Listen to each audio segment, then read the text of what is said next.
Hi, I'm Ed Fuquay, Young Adult Librarian here at Woonsocket Harris Public Library. And I'm Miss Gabby from the Children's Department at the Woonsocket Harris Library. Our library is closed to the public, but we're still hard at work here. And today we've come to discuss an important issue that's dividing our country. Basically, zombies versus vampires. Where do you stand?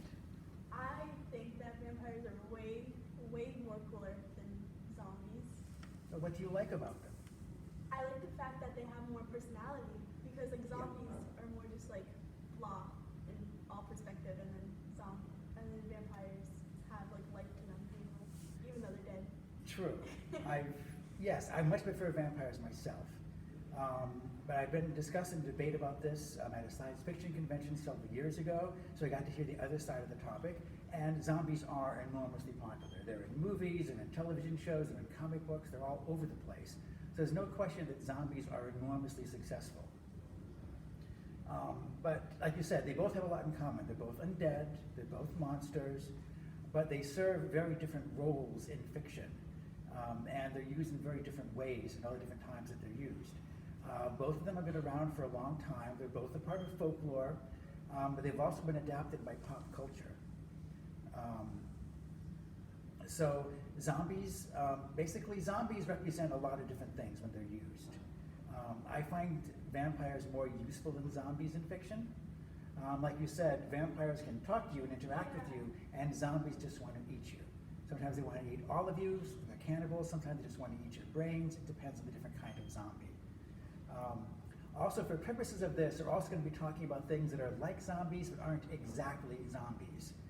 Some people get tired of the whole zombie tropes. They invent a virus that causes everyone to go insane and just become homicidal maniacs all the time. So they run around killing everyone they see, just like zombies, except they're not technically zombies. So we'll have some examples of both like real zombies and actual sort of pseudo-zombies. You mentioned the differences between the two of them. Is there anything else? I wanted to know, in like perspective, how does like a zombie come to be a zombie? Well, as I said, it's a folklore thing. Both of them come from actual beliefs that people had for a long time.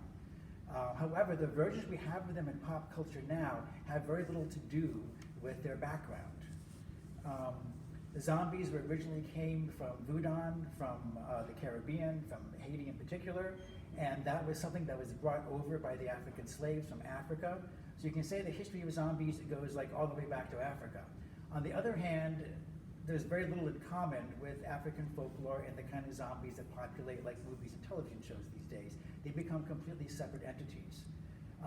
There's a handful of zombie movies back in the 30s and 40s. The Walking Dead going around, Bela Lugosi and White Zombie. Movie so terrible that film company didn't even bother to copyright it. So zombies have been a part of culture since then, but they didn't catch on. They kind of like fell out of popularity. And those attempted to base themselves on actual like voodoo, as they called it in those days. But voodoo is an actual religion that people practice, and it has nothing to do with The Walking Dead. So trying to do a zombie these days and tie it into folklore and things like that will just get you in trouble with a lot of people. And there's no point, because zombies don't serve that purpose anymore in our society. Zombies were reinvented by George Romero in Night of the Living Dead. He was inspired by a couple of things that had come before him, but his vision of zombies was really unique. Have you seen Night of the Living Dead? I haven't. It's the very first popular zombie movie. It also wasn't copyrighted for various reasons, so it wound up playing on TV a lot when I was a kid. Okay. But he invented the idea of the grave just open up and corpses come back to life and attack the living and eat them. And a handful of survivors are trying to make it and being chased by zombies, and they hole up in a house and hammer boards over all the doors and windows. He was the first one to do that. Okay. It was completely novel when he did it.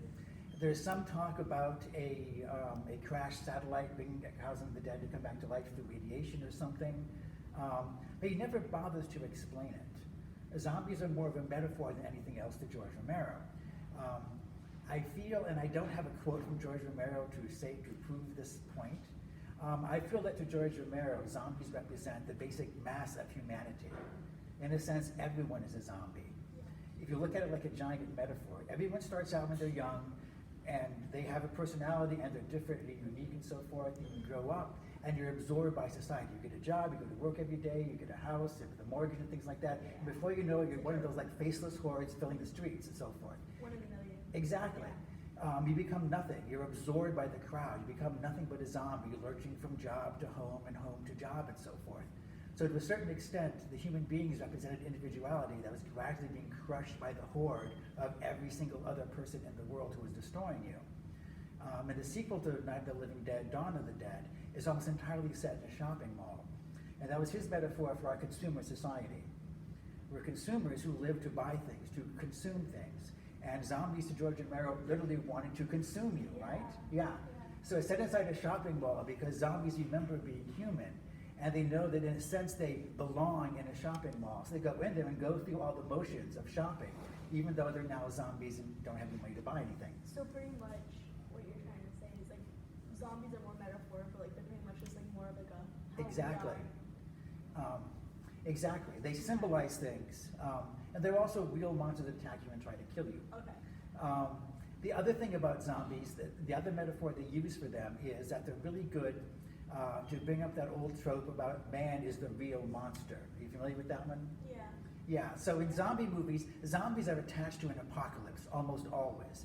Vampires like human society, but zombies, their mere presence destroys human society. There's more dead people in the world than there are living. So ultimately, if zombies come back, they'll outnumber the living pretty quickly. So in zombie movies, you have an apocalypse. The world's falling apart, and society has completely collapsed, and no one's doing well for themselves except for a handful of doomsday preppers. So basically, you have other people running around trying to survive, and unless it's a comedy, they'll mostly be running into people who are kind of psychos and want to murder them. These are human beings who want to murder them. You would expect that with an apocalypse going on and zombies on the march, people would band together, but there'll always be some psychopath who's using this as an excuse to just run around and kill people. Because ultimately, man is the real monster. Yeah. So in those stories, the zombies, again, they're really background. They're not really the menace. The true menace is ourselves. Yeah, so zombies are very useful for that. In a vampire story, vampires are always the real monster. Even if they're good guy vampires, you rarely see an instance of man is the real monster being used in a vampire story. You basically have good vampires and bad vampires fighting each other, if that's going to be the metaphor that you go with. So the zombies basically, the other use of them, and they become really popular in computer games. Because in computer games, zombies exist to be shot and killed. They are a faceless mass, they have no intelligence, they have no personality, they're not even technically really alive. So there's no guilt in shooting them. In shooter games, to play a computer shooter game, your lead character has to shoot a lot of people. And they can set it up so you feel good about running around and shooting these people. You can make the bad guys Nazis, you can make them terrorists. But to do a whole lot of shooting, you need zombies. Yeah. Because you can kill as many zombies as you want and feel absolutely zero guilt. They're worse than Nazis. So ultimately, zombies serve a really useful role in computer games. It's the same thing with movies. You can get away with doing horrible things to a zombie that you couldn't do to an actual. It's more humane. Exactly. Like you feel better about yourself. Yes, and that is a theme that's popped up in a couple of books and movies and things like that. I have samples of stuff that's available from the library on both genres here, and I've chosen things that are available from the E-Zone. So even if you can't get to the public library, so long as you have your library card and your PIN number, you can sign in and get ebook versions of all of these. So I'll be getting to those in just a few minutes. Now those are zombies. Are there any questions? I think you answered everything about the zombies. I'm more interested about the vampires. Yeah, right now. I like vampires better too. I did hang out in goth clubs a lot back in the 90s, so I have a real affinity for vampires. And vampires are huge, and they've been a popular part of culture going back quite a while. Before anybody in Western civilization had heard about zombies, vampires are already really big. Yeah. The most famous vampire of all was Dracula. That was written in the late 1800s.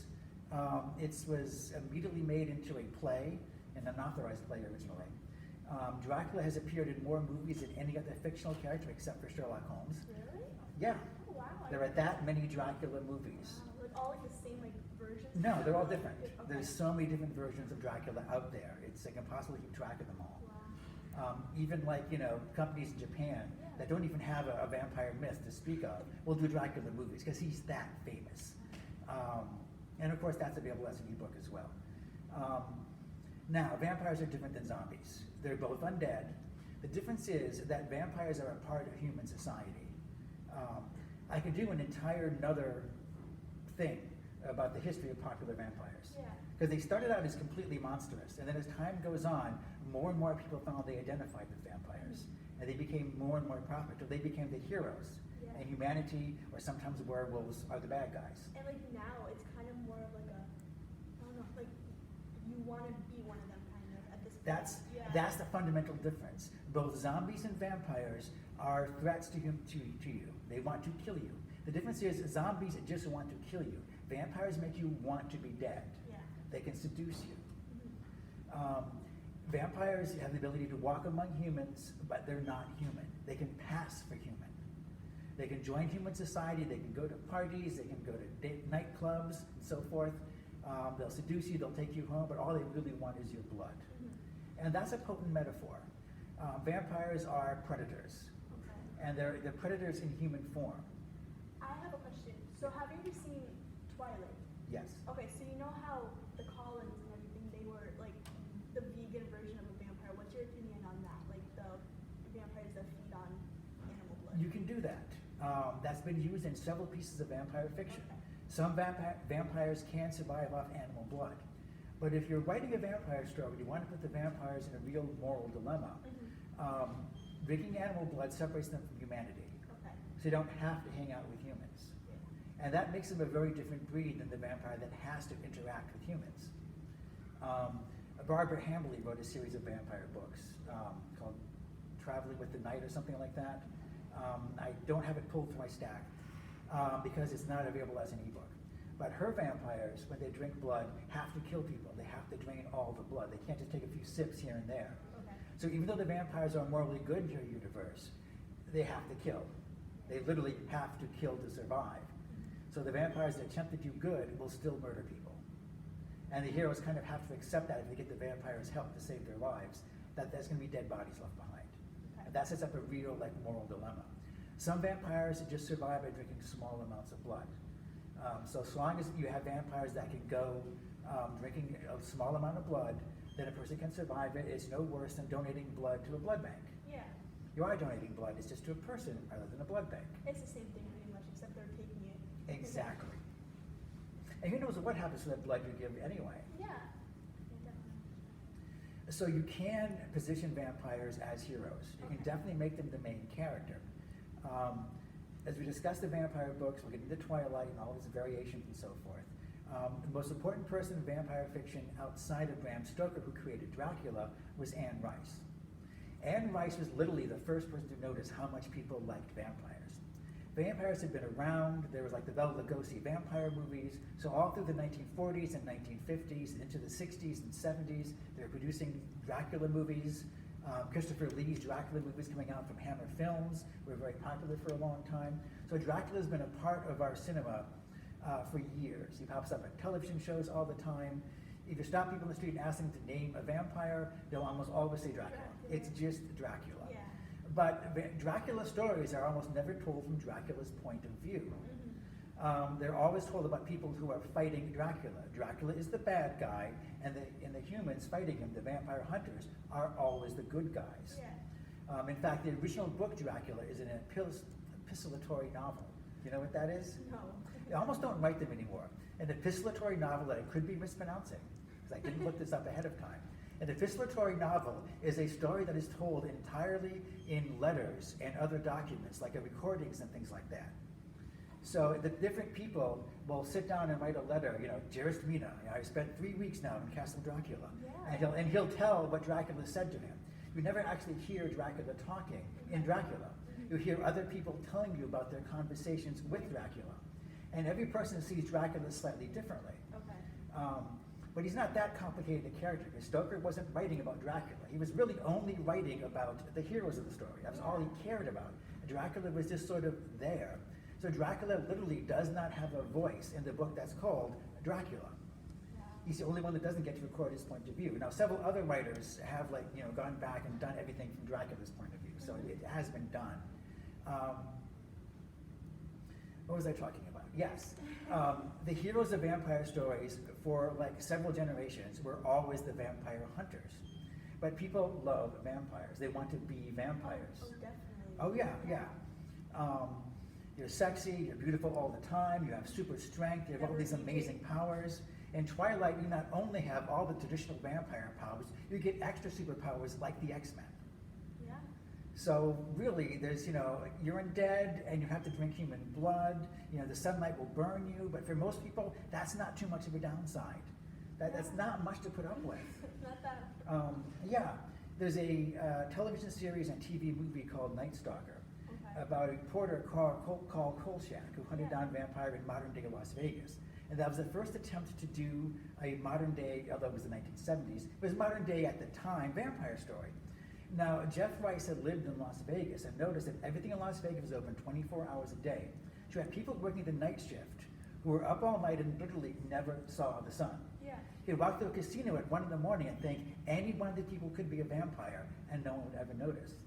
Yeah. And that's when he realized that in this day and age, you could be a vampire and function as a traditional Dracula vampire. And never get suspected at all. Exactly. Yeah. Who would suspect? There's enough missing persons and unsolved murders every year that it wouldn't be a drop in the bucket. Have you ever seen the show Vampire Diaries? Yes. Okay, so I'm in like my 4th or 5th time watching the show. Yeah. And like the first season, the big thing the whole council wanted to know was like everyone at nighttime is a suspect, and like everyone, and then Damon and Stefan, they had the rings. So, in the moral of that, like every vampire, like there could be vampires right now, like you could be one, like everyone could be one, and I would never know because we think of the stereotypical nighttime. Yeah. I will have you talk about Vampire Diaries soon. Okay. Because I tried to read the first book and I honestly didn't like it that much. But then I'm not the target audience and you are. Yeah. So we'll definitely get to that. Okay. Like I said, Anne Rice was the first person to notice that people want to be vampires and not vampire hunters. Vampire hunters are always pretty dull, honestly. Yeah. So she used vampires as her viewpoint character. The first book was Interview with a Vampire, which was told through the point of view of Louis, who's a vampire, and it runs into a vampire named Lestat, who basically teaches him the ways of the vampire. And Louis desperately tries to be a good vampire and not do too many evil things, but it doesn't go all that well for him. But he winds up becoming pushed out of his own book by Lestat, who would go on to become a huge superstar. Yeah. And she would write like a dozen books about Lestat and kind of ignore poor Louis, who I think pops up like the 15th book in the series or something. But again, we'll discuss Anne Rice in a few minutes though. But once she did that, it opened the floodgates. This was like in the 90s, I think, or at least I read them in the 90s. And all of a sudden, vampires were everywhere. You couldn't go to the bookshelf, you couldn't throw a rock without getting a dozen vampire books. And virtually all of them had vampires as either the lead character or at least a sympathetic character. And the popularity of vampires led to the urban fantasy genre, where you're living in a modern, typical world, except all around you are like monsters and vampires and werewolves and witches and things like that. Yeah. Usually a bunch of magic things together, usually in big cities, larger than Woonsocket. So you have all these things happening around you. The basic world is either unaware of it, or they're living in a world that's unmasked, in which vampires are commonplace and everyone in the public knows about them, and they just accept them as being totally normal. Urban fantasy is a different genre that we can talk about on another time. But the popularity of vampires in general led to that whole fantasy trope coming out of nowhere. So vampires were like pretty much like the starting point for like werewolves and. Well, again, werewolves have always been there, but they weren't really hugely popular. But once vampires took off, people immediately saw that all the easy vampire tropes are picked up by writers really quickly. Yeah. So they asked themselves, what else can I do? So they started doing werewolf books. Even Anne Rice started writing a few werewolf books. Yeah. Because you can't resist it. She also wrote a mummy book that didn't take off at all, Ramses the Damned. But she tried. Anyway, so vampires have that appeal that you want to be a vampire. Yeah. Vampires are seductive. Zombies are only scary because they can kill you. Vampires are scary because they get under your skin. Compulsion. Yeah. Compulsion's a big one about Yeah. vampires. The vampires embody a lot of different tropes in our society. You can use them in several different ways in your books. Vampires can symbolize things. Vampires can symbolize sin. If you have a character who's like a priest or something, Yeah. he'll always be tempted by a vampire that will try to seduce him away from his God or his church or his religion or so forth like that. They can symbolize sin, they can symbolize death. The goth movement and like death metal and things like that, a lot of skulls, a lot of things like that, that very powerful death symbolized. Vampires are in a sense walking death. They can kill anyone they want, and they can bring you back to life if they want to, depending on the rules of that particular vampire universe. So they accept that death wish that people have to end their lives. That feeling when you're standing on a roof looking over the edge. Yeah.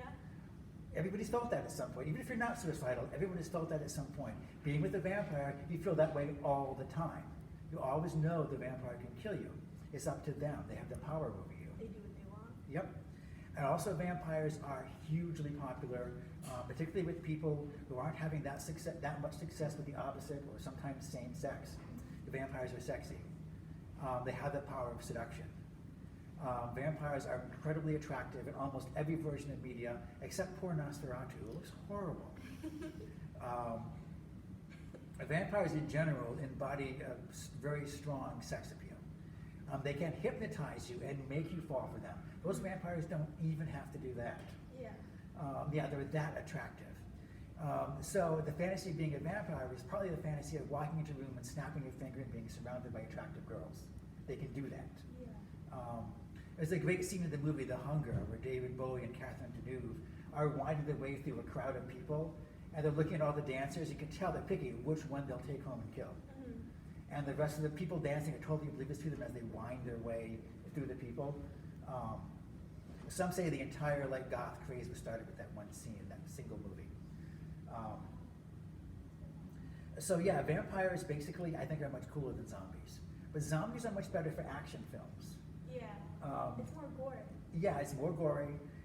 They get more disgusting things, more body horror with zombies. Yeah. Zombies are allowed to rot and decay, so they can do a lot of really horrific things with them. Vampires, you can go with the body horror aspect of it. For the most part, they're good at being pretty. Well, there are those certain scenes where it's like the stake in the heart or Yeah. like wooden bullets, but it's never Yeah. like too crazy, like bashing heads open kind of. Yeah, it's not that ridiculous. Yeah. Have I covered everything? What else do you want to know about vampires? I don't know. Give me Sure. a few, and then I'll probably think of something. Just I can talk about the books I have. yeah. Yes, these are all books that are available through the E-Zone. You can check them out with your library card and your PIN number. And the first one I want to talk about is I Am Legend. Okay. I Am Legend is a very famous story.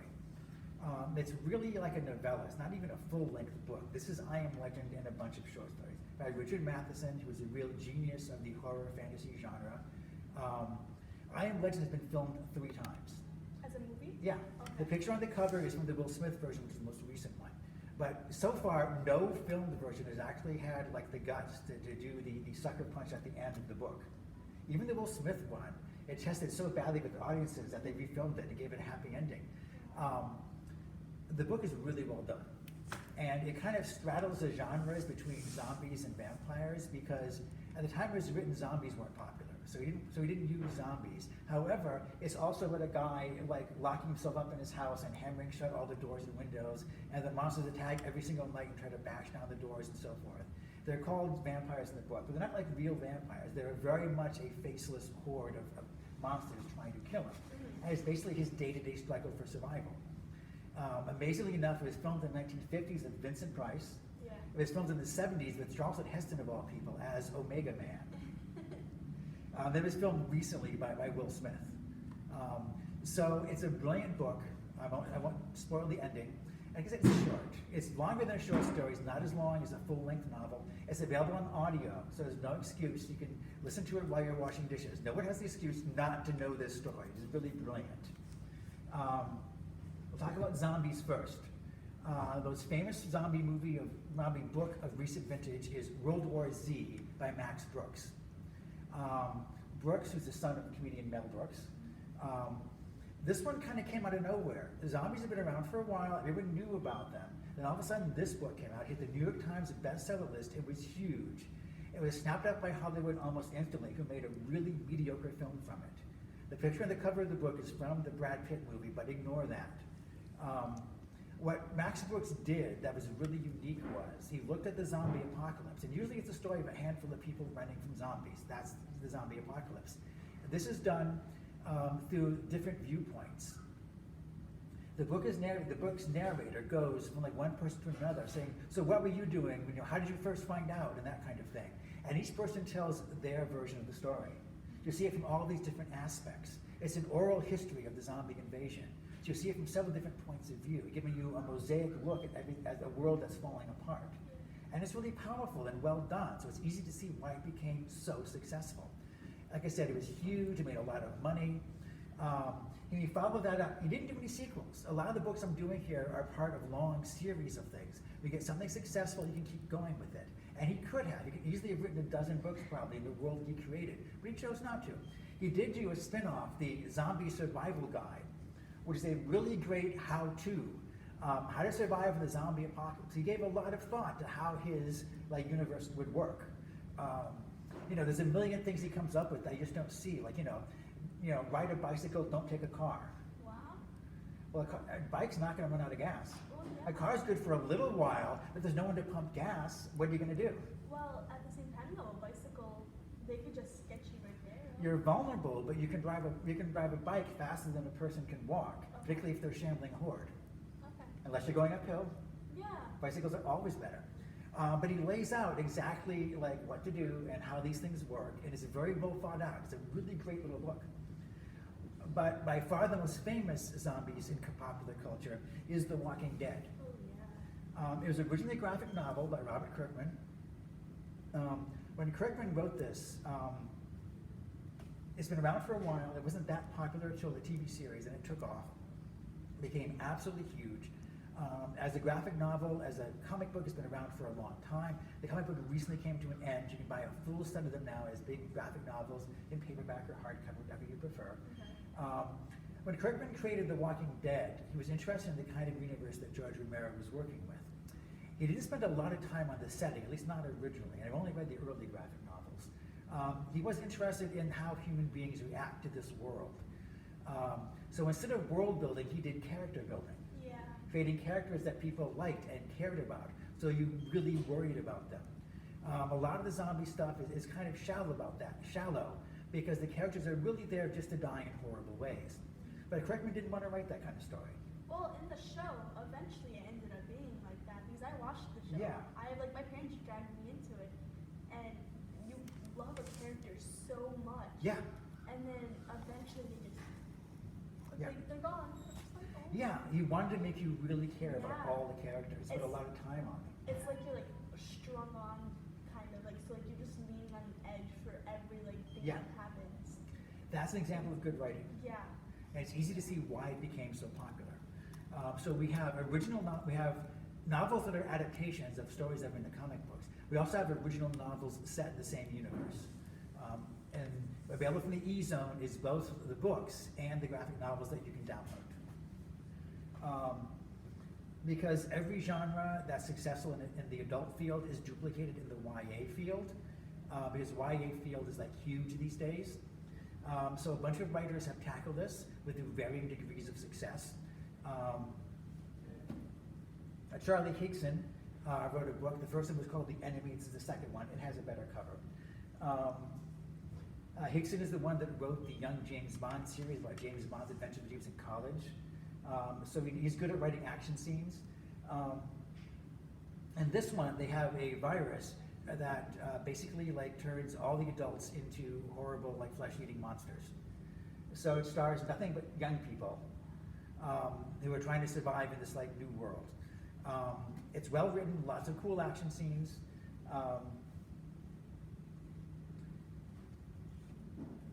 Jonathan Marbury, who writes horror books for both adults and teens, came up with this one. This is his take on the whole zombie apocalypse.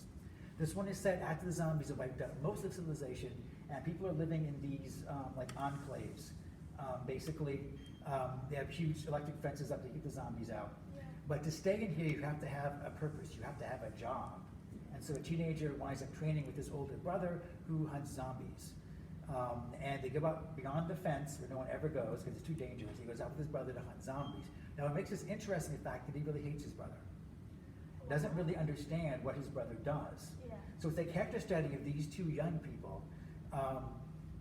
He doesn't really understand what's going on. His brother, because he goes outside the fence and sees the zombies, he understands that the zombies, although yes, they will kill you, but deep down, they're the victims. They have no control over it. Mhm. When you kill a zombie, you're putting him out of his misery. He refers to it as quietening them. Wow. And so he teaches his younger brother, or tries to, the way of the zombie hunter. It's not all that successful. There's a lot of bad blood between them. Yeah. And they also discover as they leave the fenced off area that their parents, our zombies, are still lurching around. And they have to hunt them down. Because nothing bonds two teens together as hunting down and killing their zombie parents. Again, it's really well written. He's a very good writer. The Zombie series, I've heard of that. yeah, by Darren Shan. He wrote the Cirque du Freak series, Beginning Too Soon. He figures after writing about vampires for like a 12-book series, he'll tackle zombies. So he did. It's a good series. It's got lots of gooey body horror in it. He writes for young people, but he's not afraid to go too far in the horror. There's a lot of horrifically disgusting stuff that happens in the book. He deals a lot with the man is the real monster trope. In this one, a teen is facing a zombie apocalypse, and he's also growing up with an abusive, horribly racist father. Okay. So he hates his father, but depends on his father to keep him alive. Mhm. So his worldview has been kind of warped by his abusive upbringing, which gives him a very different take on the zombie apocalypse when it happens. Yeah. This runs through a very long series. It doesn't get as whacked out in the end as the Cirque du Freak series did, but it does cover a lot of ground. He spends a lot of time on world building. It's not just zombies running around, it's a very complicated universe. And unlike many people, he does go into where the zombie virus comes from, and exactly how it spread and so forth. Okay. You get all that by the end of the series. He spends that much time world building. In this case, it's about world building and character building. And the books are pretty short, too. Which brings us to vampire books. How many vampire books have you read? A lot, actually, yeah. I've read every single Vampire Diary book, and then Good. all the Twilight books. And then I've read, like, offsprings of them, kind of, like, the dupes of them. I don't know. I like the original ones, mostly, but... Yeah, I love vampires myself, and when I got this job, fortunately, Twilight became really, really popular. Yeah. I actually read an advanced reader's copy before it was printed, and I thought, this is going to be hot. Wow. And so I started ordering like multiple copies of it as soon as it came out. Wow. And I was right, it was really hot. Yeah. It circulated even better than I could have imagined in those days. Mhm. But yeah, vampires are so popular. I've had people standing in front of my desk saying, I will read any book that has a vampire in it. And there's like no other genre I can think of that people say that sort of thing. I didn't even know anyone who likes all the zombie books, you know? Yeah. But yeah, vampires, they have that much appeal. I mean, Twilight is the big, like 800-pound gorilla in the room. Mhm. It's the most famous one by far. The series isn't that long. The books are pretty thick, though. All available through the e-zone. In case there's anyone in Western civilization who doesn't know, it's about Bella Swan, who comes to the small town of Forks, Washington, where it rains every day, and winds up falling for the mysterious Edward Cullen, who lives with a clan of vampires. And they fall in love, but eventually she has to choose between her vampire boyfriend and her werewolf boyfriend, Jacob. Were they originally boyfriends? Like, was Jacob originally her boyfriend in the book? No, originally they were just friends. Okay, yeah. And she tried to friend zone him pretty, like, strongly for a while, but it doesn't work so well with werewolves. Yeah. It's interesting because both Edward and Jacob are not great boyfriends in a lot of ways. Edward is horribly stalker creepy, Yeah. and Jacob has terrific anger management issues, as you'd expect from a werewolf. They both have their flaws. So yeah, both of them are like, yeah, they're not that good. But she eventually settles with Edward, which won't shock anyone, I don't think, who hasn't read the series yet. He's the only real choice. Yeah. Since she announces in the first book that she'll be in love with Edward till the end of time, it's pretty much a given she's going to wind up with Edward in the end. That's how books work. Stephanie Meyer has said she considers the books to be romance rather than horror. So there's not a lot of horrible stuff in it. She does have evil vampires who do evil things. The Cullens are presented as good vampires. They're the ones who only drink animal blood. Yeah, they're the vegans of the vampire Yeah, they're the world. vegans of the vampire community. And she has a lot of things set up. She doesn't spend a lot of time world building. It's just the Cullens living in Forks, and there are other vampires they have contact with, and then they introduce the Volturi, and then suddenly in the last book in the series, when it's virtually too late to do world building, she introduces tons of vampires from all over the world that all show up. They're setting up for a huge battle, but she didn't really want to make it like the last Harry Potter book and kill half her cast. So she kind of like, in a way, like wimps out at the end, although I didn't want to see the cast die, so I understand exactly why she did that. And my favorite character, Alice, is barely in the last book at all. Oh my god, I know, it's sad. She kind of just like vanished with Jasper too. Yeah. I thought Alice was adorable. She's Edward's like perky goth sister. Yeah. I liked her a lot in both the movies and the books. Yeah. And unlike Edward, she was very supportive of Bella. Did you notice that? Yeah, she was always there for Bella. Yeah, because she knew the future and figured, I gotta straighten out these two kids. Knowing the future was really beneficial to her because, of course, she's a Twilight vampire, so she has all the vampire abilities and she can see the future. I just found it really strange how only Edward and Alice had powers, and then the rest of them just had. Supposedly, they all have something. I'm not sure. It's been a long time since I read them. Okay. When they gathered all the vampires at the Cullen estate, some of them had a bunch of powers. One could give out electric shocks and that kind of thing. Well, yeah, when they got all like that, but exactly. like, in like the family-wise. Yeah, family-wise, I think some of them had powers. I had to find a true Twilight fan to tell us. I can't remember. Okay. And a lot of the other members of the clan were really not that well developed, to be completely honest. No. They were all there, Yeah. but it was really Edward and Alice were the only two really discovered very much about. Yeah. And Twilight was by far the most popular of the teen vampire books, and there was a ton of them. At one time, every time I ordered books, I'd have a new like teen vampire series. Wow. I picked like the best ones to talk about, or at least the most interesting ones, because that brings us to Vampire Diaries. I tried to read it. I read the first one. I didn't like it that much. I like the show better than I like the books. Tell me about it. Okay, so the show, it's about this girl named Elena Gilbert, and she goes to like this high school, and this new kid named Stefan Salvatore, he comes in and he's like madly in love with her, but in all reality, back like before they even became vampires in like the 1800s, there was this girl named Catherine, and she was the person that turned Damon and Stefan. Then Elena is Catherine's doppelganger. Yeah, they look identical. Yeah, pretty much. So he falls in love with Elena and all that stuff, and then Damon ends up falling in love with Elena, and it's just like a big love triangle kind of thing in some sort of way. And I don't know, it's everyone just hates Elena, and Elena and then she just becomes like targets for every other vampire. And then there's witches inside of it, and then there's hybrids, which are werewolves mixed with vampires. It's a really, I feel like you would like the show better than you would like the books. Probably. Yeah, it's on Netflix. There's 8 seasons. That's good. Did you know what happened to the author L.J. Smith in the book? I don't. Okay, it's interesting because when she signed the contract to do this, she was doing it for Alloy Books.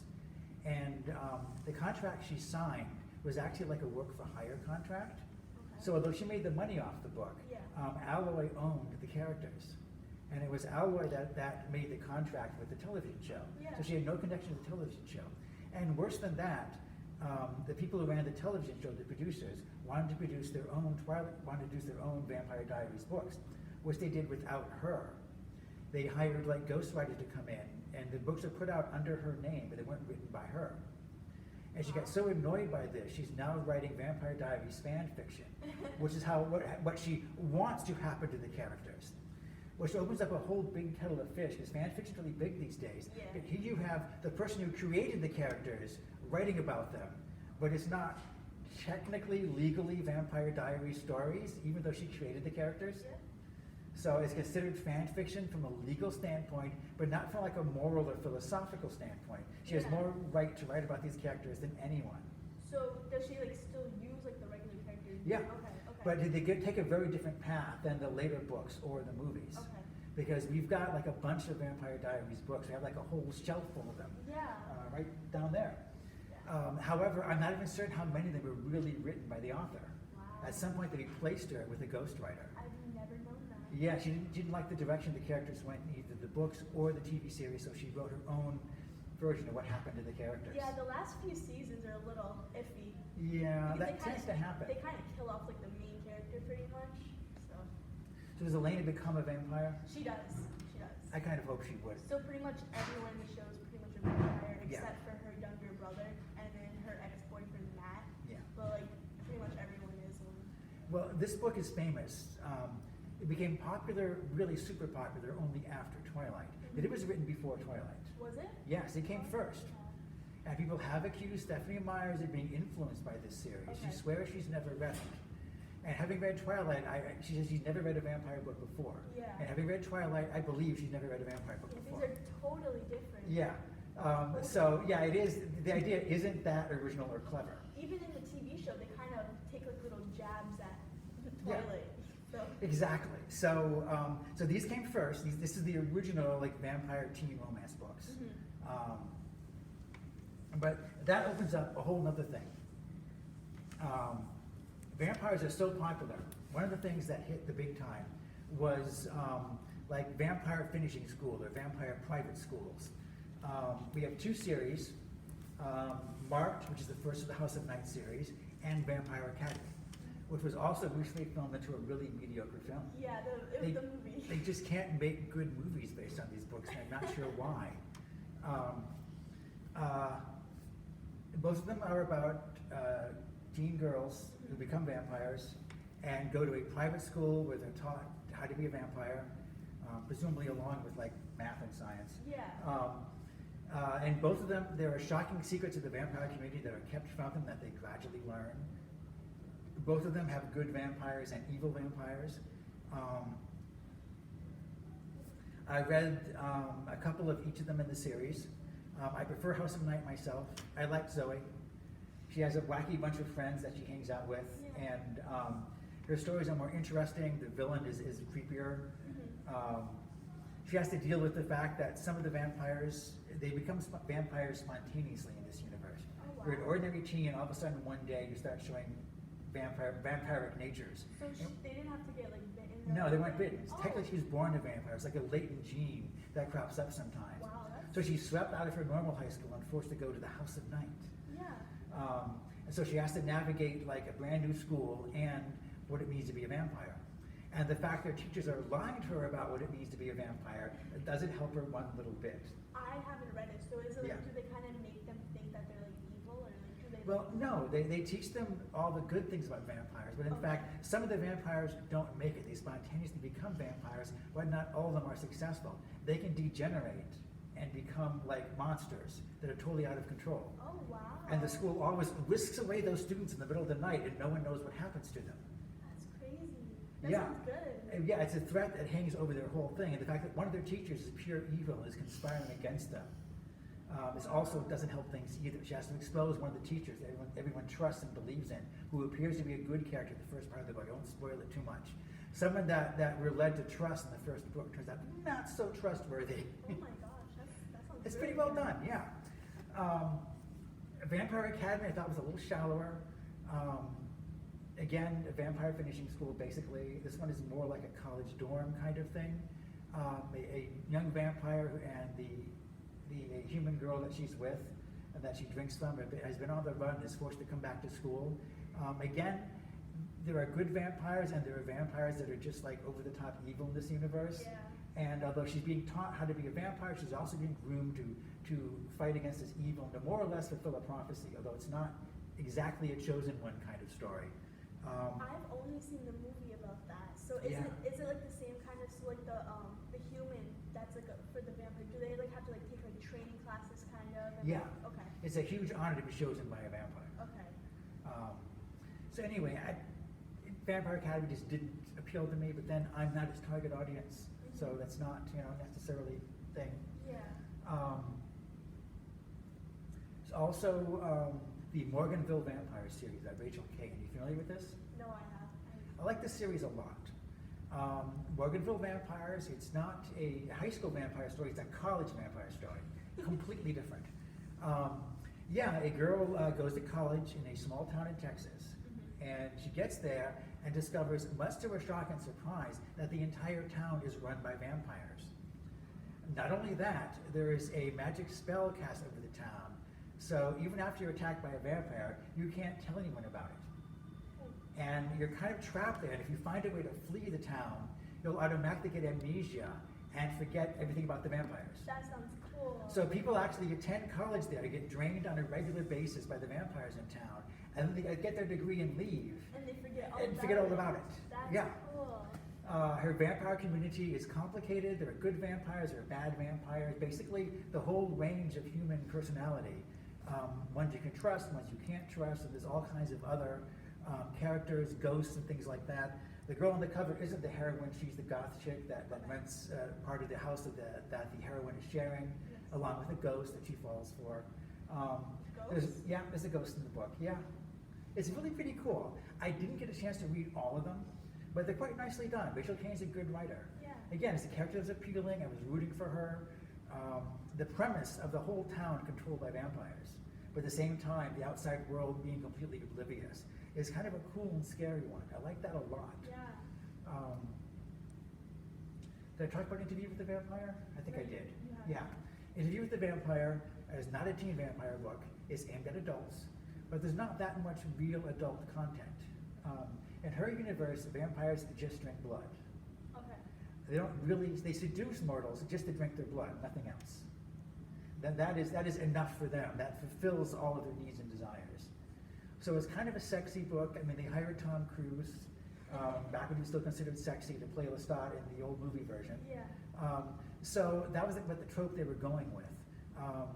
So it doesn't have a lot of quote adult content. There's not a lot of gore. Okay. But the vampires, Louis, the main vampire, is trying to lead a good life while still being a vampire.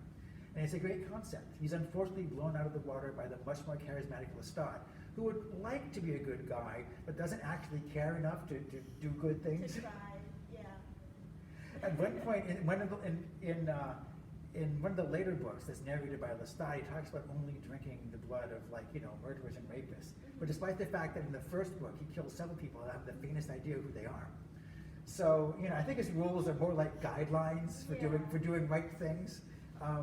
But his amoral nature is one of the things that people like about him. He also has the quality that he never considers consequences. He does really dumb things sometimes, which in a way is kind of appealing. He never worries about what's going to happen if he does something. I can relate to that a little bit. Exactly. Yeah. That's one of the things people like him. I didn't like that. I kept wanting to grab him and say, "Lestat, you moron! You brought Akasha, the vampire queen, back to life. What were you thinking?" I know. He almost wiped out all the vampires on Earth. The queen of the damned. Yeah, it's a whole thing.